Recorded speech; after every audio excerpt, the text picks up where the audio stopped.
2022년 서울시 보건직 합격생입니다. 네, 안녕하세요. 22년 서울시 의료기술직 임상병리사 합격생입니다.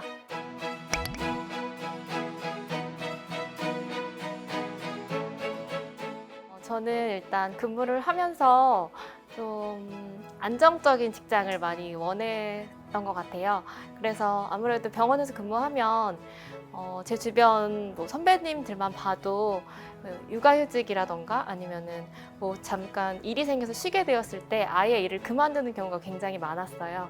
그래서 그런 부분에서 내가 장기적으로 일을 하려면 좀 더 안정적인 직장이 필요하겠다라고 생각을 해서 보건직을 생각하게 되었습니다.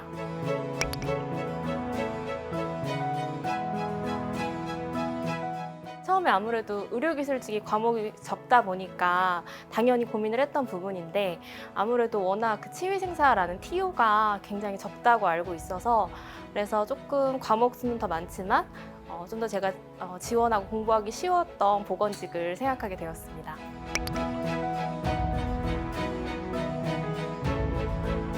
저는 예전부터 의료기술직이라는 그 공무원을 해보고 싶다는 생각을 했었는데 쉽게 도전을 하진 못했어요. 근데 일을 하다 보니까 좀 정년까지 일을 하기가 어렵다는 현실이 점점 더 좀 느껴졌고 친구들이 주위에서 한 명씩 더 합격하는 거를 보고 더 이상 늦추면 안 되겠다 이런 생각이 들어서 바로 시작하게 되었습니다.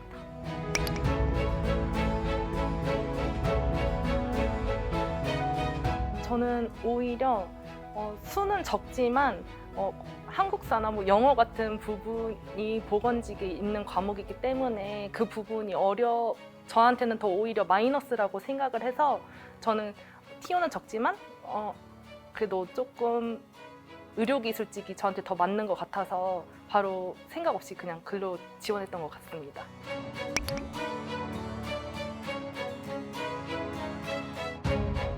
제 주변 친구의 추천이 가장 컸던 것 같아요. 그래서 최근에 합격한 친구들이 다 대관고시를 들었다고 얘기를 들어가지고 고민 없이 그냥 바로 대관고시를 선택했던 것 같습니다. 사실 졸업한 지 굉장히 오래돼서 너무 생소했어요, 그 부분들이. 근데 안진아 교수님이 정말 제가 들었던 강의 처음부터 이론 뭐 기본 강의부터 문제풀이 강의까지 항상 똑같은 강의 스타일로 계속 얘기를 해주세요. 그래서 계속 기억이 날 수밖에 없게 하는 그런 강의였기 때문에 처음엔 너무 막막했지만 결론적으로는 굉장히 만족했던 그런 수업이었던 것 같습니다. 일단 학원에 대한 정보가 없었기 때문에 여러 학원을 OT 강의를 들어서 저한테 맞는 학원을 선택하려고 노력을 했는데 그중에 박노강 교수님께서 생물을 하실 때 꼼꼼하게 그림을 그려주시고 설명하는 부분이 저의 공부법과 되게 맞았다고 생각을 해서 듣게 되었고 실제로도 정말 많은 부분이 이해가 쉽고 도움이 됐었던 것 같습니다.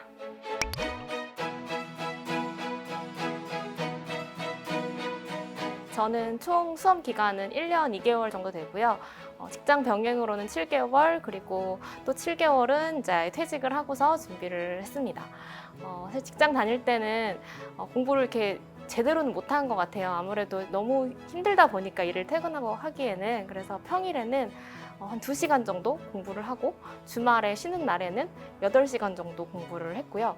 그리고 이게 퇴사를 하고 나서는 그때는 이제 아침에 8시 반부터 저녁 11시, 12시까지 해서 보통 한 11시간 이상은 늘 했던 것 같아요. 저는 엉덩이를 붙이고 앉아있는 거 좀 공부가 안 되는 날이 있잖아요, 사실. 머리도 복잡하고. 근데 그래도 그냥 앉아 있었고 또 사실 공부를 하다 보면 일주일에 하루 정도는 그냥 쉬어도 된다라고 얘기들을 하시거든요. 근데 저는 너무 불안하더라고요, 사실 그런 시간조차도. 그래서 일요일에 좀 늦잠은 좀 자더라도 그래도 몇 시간이라도 앉아 있자라고 해서 사실 매일매일 공부를 했던 것 같아요. 저는 수험 기간은 거의 2년 정도 되고요. 저는 아침 8시부터 저녁 8시까지 도서관에서 공부를 주로 했습니다.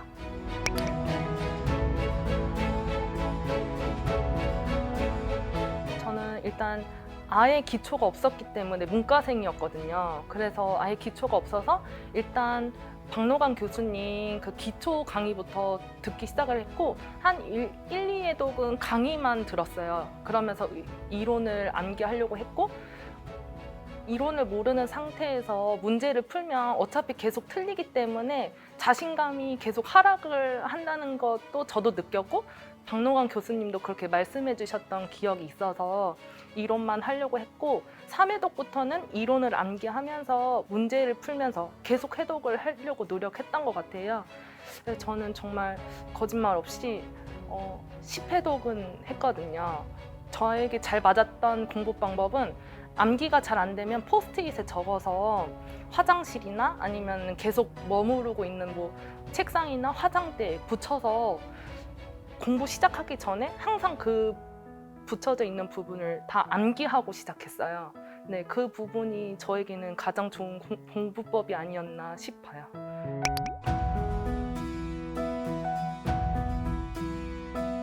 박노관 교수님과 또 색다른 방법으로 저에게 암기법을 제공해 주시는 부분이 또 색다롭게 다가왔고 쉬운 내용이지만 암기가 잘 되지 않는 부분에서 그 암기법이 시험 볼 때 문득문득 생각이 나더라고요. 그래서 박태양 교수님도 또 많은 도움이 됐었던 기억이 있습니다.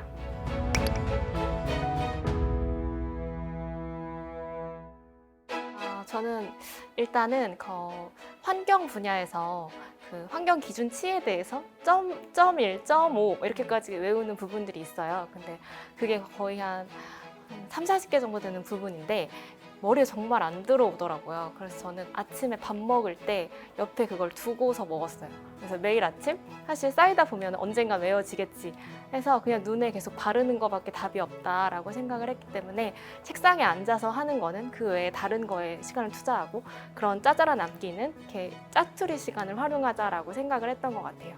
저는 워낙 방대한 양이기 때문에 처음에는 쉬운 내용인 것 같았지만 좀 암기하는 부분에서 되게 힘들었었어요. 그런 부분은 일단 강의를 듣고 나중에 문제집을 통해서 해독을 하면서 계속 비슷한 문제를 접하면서 자연스럽게 외워지도록 노력을 했던 것 같고 수치 부분이나 이런 부분은 계속 눈에 익히려고 노력했던 것 같습니다.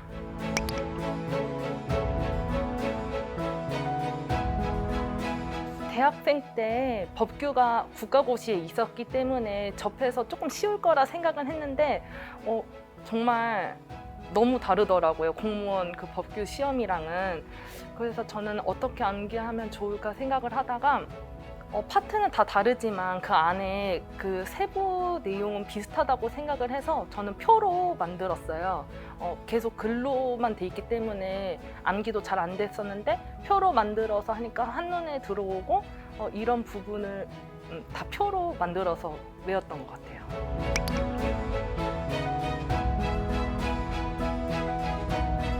저는 사실 그 수업을 들으면서 이해가 안 되는 거는 너무 당연하다고 생각을 했어요. 생소한 부분이기 때문에. 그래서 문제풀이 강의가 들어갔을 때 보통 한 주에 4강의에서 6강의 정도 올라오거든요. 그래서 그거를 한 2, 3일 정도에 나눠서 듣고 그리고 다음 일주일 후에 강의가 올라오기 전에 그 문제 풀었던 거 중에서 틀린 거를 한 번 더 풀어요. 그리고 그 다음에 그 당일에 그 강의 올라오기 전에 또 틀렸던 걸 풀었던 걸 다시 한번 또 풀어서 한 일주일 동안 3번을 문제를 풀었어요. 그래서 그런 식으로 계속 누적해서 쌓아가다 보니까 어려웠던 부분도 점점 이렇게 익숙해지고 조금 더 수월하게 문제를 풀 수 있었던 것 같습니다.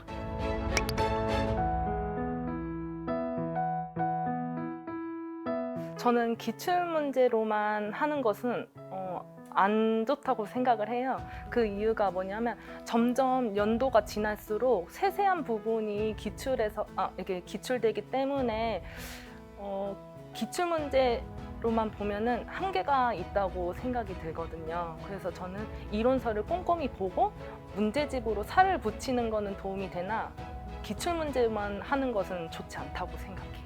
저는 또 공부 방법이 기출 문제보다는 이론서 중심으로 하는 합격생이었기 때문에 저는 그 부분이 더 좋다고 생각해요.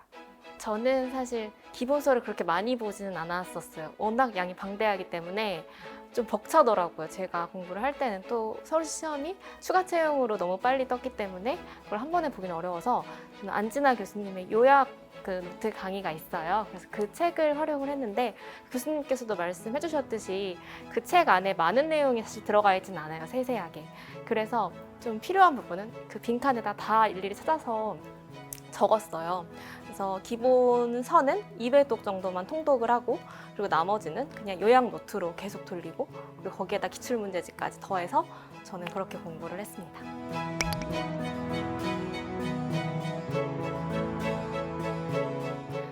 저는 사실 수업 기간이 그렇게 막 오래 되진 않아서 슬럼프라기보다는 저는 체력적으로 조금 힘들었던 것 같아요. 그래서 제가 또 사실 장이 좀 약해서 밥을 먹고 소화를 잘 못 시켜가지고 이렇게 소화가 안 되니까 책상에 앉아 있을 수가 없잖아요, 사실. 그래서 스탠딩 책상을 구매를 했어요. 그래서 스탠딩 서서 그래서 공부를 하고 또 밥도 거의 잘 못 먹고 죽만 먹고 이렇게 생활을 했었거든요. 그래서 그때 가장 많이 힘들었어서 그 시간을 넘기는 게 저한테 힘들었는데 근데 되게 신기하게도 그 잠깐 한 달 정도 그런 시간을 견디고 나니까 이제는 그냥 뭘 먹어도 소화가 되더라고요. 몸이 적응을 했는지 그 상황에. 그래서 그때가 저는 가장 힘들었던 것 같아요. 저는 이제 제 주위에서 저보다 늦게 시작했는데 합격하는 친구들이 한두 명 나오다 보니까 나는 언제쯤 합격할 수 있을지 이런 불안감 때문에 스트레스가 정말 많고 이러다 진짜 우울증 걸리는 거 아닌가? 이런 생각도 했었어요. 근데 그럴 때는 저는 공부하기보다는 자거나 아니면 진짜 걸어서 아무 생각 없이 그냥 걸었고 정말 힘들 때는 공시 준비하지 않는 그냥 저의 개인적인 친구들한테 그냥 다 털어놓으면서 나 이거 너무 힘들다 하면서 얘기를 많이 했고 그럼 그 친구들 시선에 또 조언 같은 걸 저한테 해줌으로써 스트레스를 풀 수 있었던 것 같아요.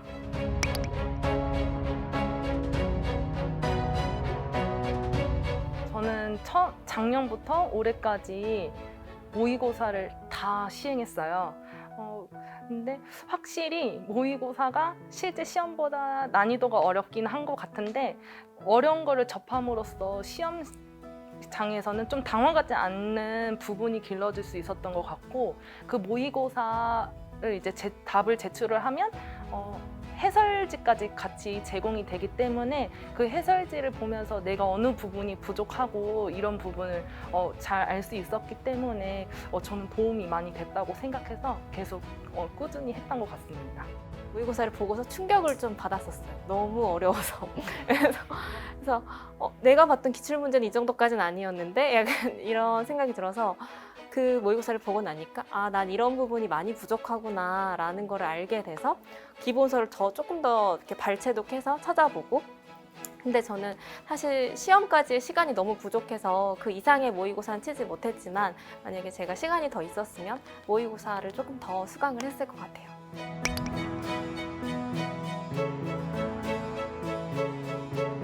평소에도 시간 약속보다 항상 좀 일찍 가는 편이어서 시험장에 가면 항상 제가 1등으로 도착해 있더라고요. 네, 그래서 그런 부분에서 많은 책을 가져가도 어차피 보지 못한다는 걸 알고 있었기 때문에 제일 제가 부족한 부분의 책 한 권만 챙겨서 갔어요. 요약본을, 오답 노트나.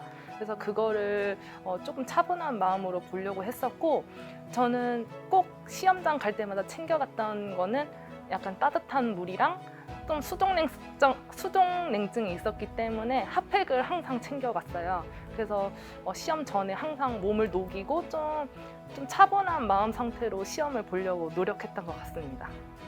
저는 사실 이번 시험을 조금 가벼운 마음으로 갔던 것 같아요. 사실 저의 목표는 6월 지방직이었거든요.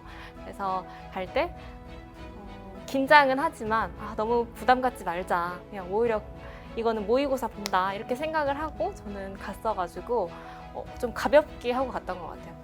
그 가는 차 안에서도 사실 눈에 정말 안 보이더라고요. 그 글자들이. 그래서 이게 결국에는 내가 그동안 노력을 했던 그 부분이 실력으로 나오는 거여서 지금 이렇게 해봤자 사실 큰 도움은 안 되는구나. 이게 평상시에 앞으로 열심히 해야겠다라고 생각을 하면서 시험을 준비를 했던 것 같아요.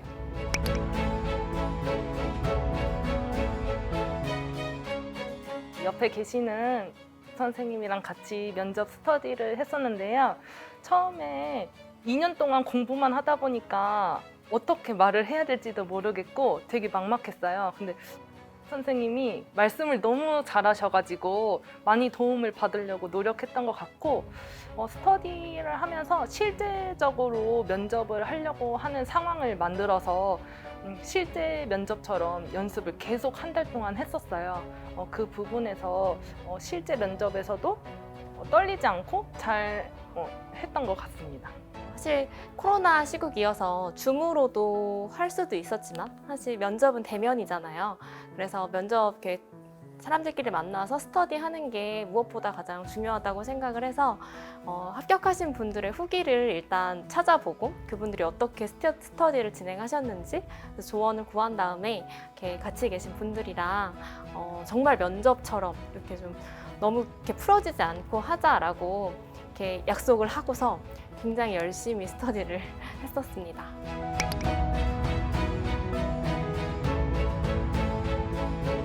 저출산에 대한 문제였는데 사실 요즘 저출산이 굉장히 심각하잖아요. 그 문제가.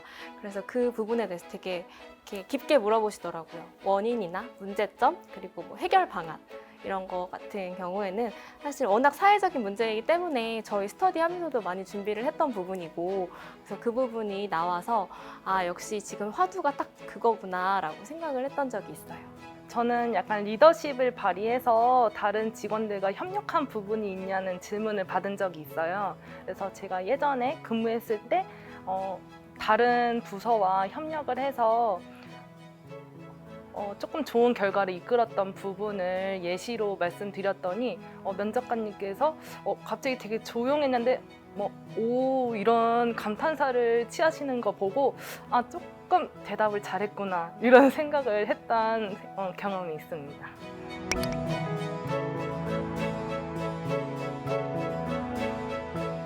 사실 수업을 준비하면서 굉장히 체력적으로나 아니면 사회적인 시선으로부터나 많이 힘든 시간이 있는데 저는 그럴 때는 좀 혼자만 갖고 있기보다는 다른 사람한테 내가 가장 믿는 사람한테 이야기를 할 수 있는 시간을 가지면 정말 좋을 것 같다고 이야기를 해주고 싶고요. 또 정말 중요하다고 느낀 게 체력 관리. 그래서 저도 체력 관리가 잘 안 됐었기 때문에 공부를 좀 오래 하려면 아침에 정말 간단하게 5분 스쿼트라던가 그냥 스트레칭을 꼭 하시면서 끝까지 처음 마음대로 이렇게 스스로를 채찍질하면서 달려가시면 좋은 결과가 있을 거라고 생각을 합니다. 응원합니다. 네, 저는 합격 후기를 보면 제가 했으니 여러분도 하실 수 있어요 이 말을 처음엔 믿진 않았어요. 당연히 공부를 잘했으니까 합격했겠지 이런 생각이 들었는데 제가 경험해 보니 이 자리에 앉아 있는데 정말 열심히 하다 보면 수강생 분들도 정말 좋은 결과가 있을 거라고 생각을 하고 저는 정말 긍정적인 마음가짐이 합격으로 가는 가장 좋은 길이라고 생각합니다. 그러니까 항상 긍정의 힘을 잃지 마시고 항상 열심히 하셔서 꼭 합격하셨으면 좋겠습니다. 화이팅!